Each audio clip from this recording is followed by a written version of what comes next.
Vaisam kre ruta vain, vartul gās na smisse lišna plielnichin. Ach fakam vi village.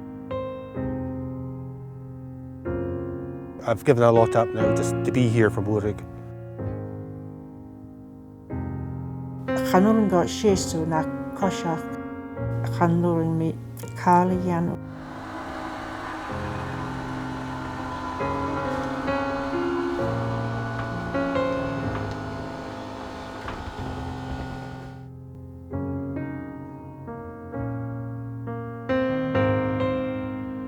Tarvig an den ceall na tua in Élan Scianich. Seo fer a bhfuil an dachi ag Morag is íon smart. Ha Morag a bhí fuling le AMS ar an cád is 3 bliana, ach churá cúsin an cánaí chu duibhí. Das an as flautigari van hjóloch. As je nu de hoekal aan de flautigari, waar behe ook uavasig mehakit aan de hin. Goede kalva korter, doen jullie wij korter om ze. Er was een ook, dankzigens, kelis, er was een verlaten bij hen zuurs, wat er niet in huis is. Gun ik met die jaar aan 1970, misschien. Agus, nie shaken jere verlies. Weishen aan de nieuwst. Agus, we gaan kolige stijken voor die station, we gaan mag erash voor de droogheid zijn als je een hoeken gaat. Agus, noorsen, hanike verstrie. Agus, zacher me aan de hinders. Hoorsen engaged, gajeshen. Gichtje gemaakt, kan je herrigs weishen, kus na fausschen en aflemmen. Fat 2 jaar na herig mas de fásin, va me chasen sme lawn fence needles. Sa sin an haust, agus, och van me verder gekraan, ja, nog als ik kalkatocht als er ha sin kjaudaran, och een oorsen haus ik meer toechtjem, agus ma gierig hoe me mag krijgen met z'n wang. Van me lem heen, Anna Regmore fechting neurologist. Agus yin shego you've got MS. Bye bye. Agus so mi koshach shies na corridors at the Anna Regmores. Ha reisim die van MS, hat de yin shot go kaal ma join. Was got ik een naamsje all right. Och, mijn naam we maar dus aan plieren. We smeunige maar jongens. We dragen me gaan eersten. Gaat bak me plieren tolmersen. Is maar wat kaalkjaren aan ze gaat tegen rasje school. Och, naar de goedje kan me heen.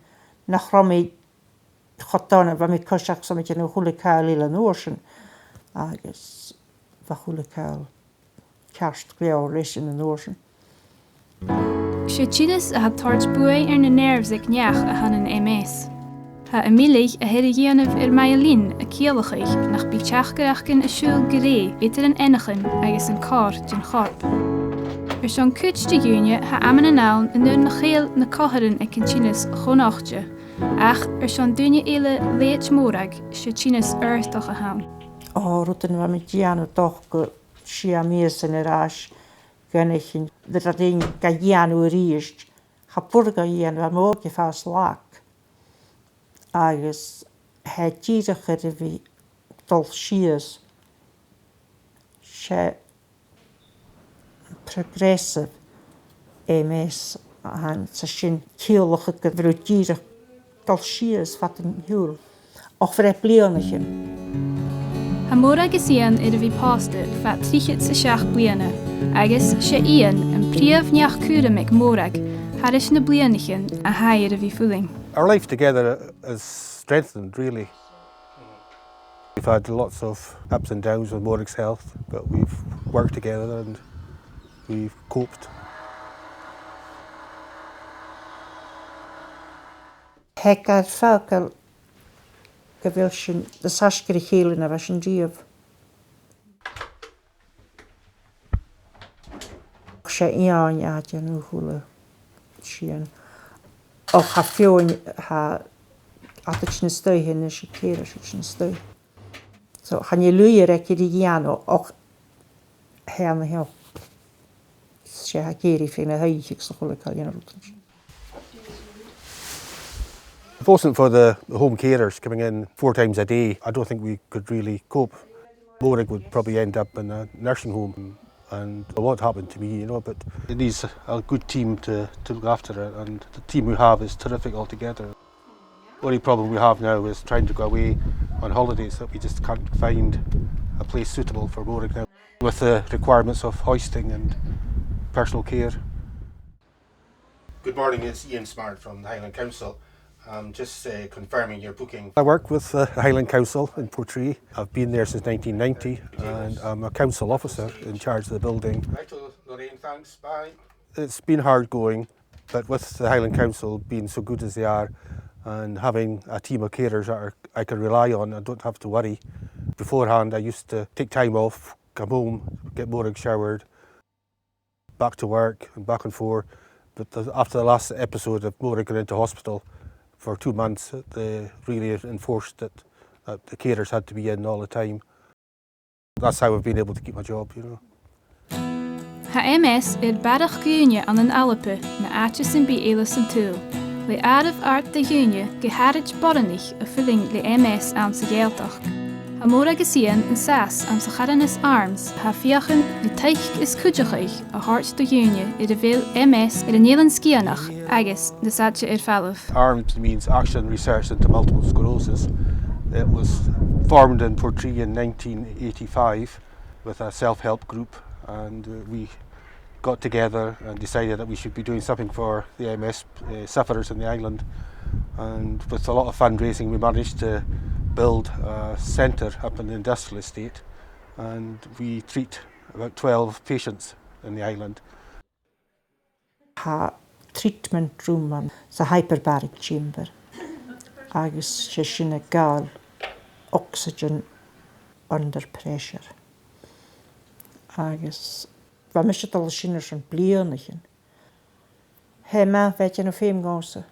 Bhí ein och ham nuring go langnan is tá naid cuiltíir stoith really. Gan in chamber hín. Sin senne vi go ma féimal a hórgun an he.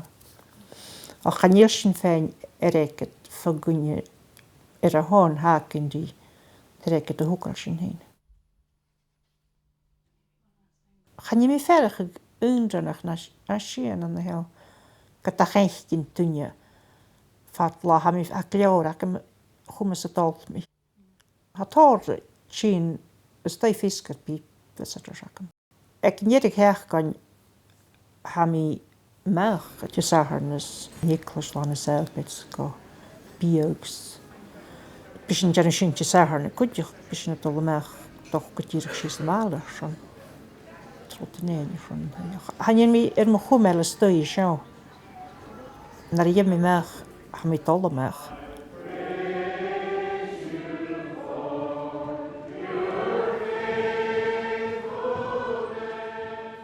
Heisen, kutjeknach kan nog goedjechig se keesjakrum.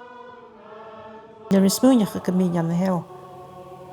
Maar ik ben kruidje wakem. Sa hakem huist, se wie is hakem ham in oogst. Het je nog tiefer moor naar me wegge. Tiefer moor.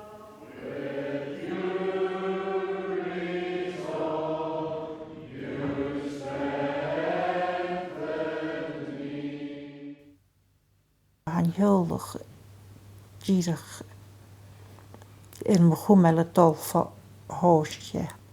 Had gemaakt agus ham is weinig greshin.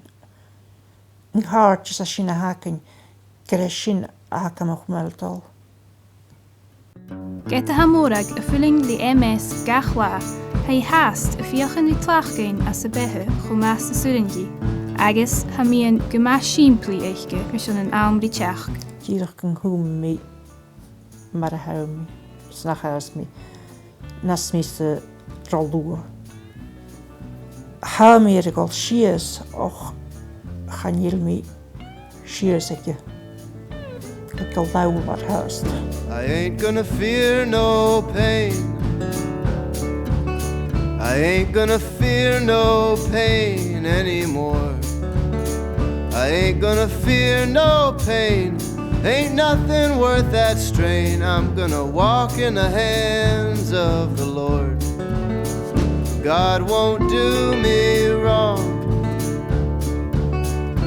God won't do me wrong, this I know. God won't do me wrong. My steps became so strong, now I know He won't do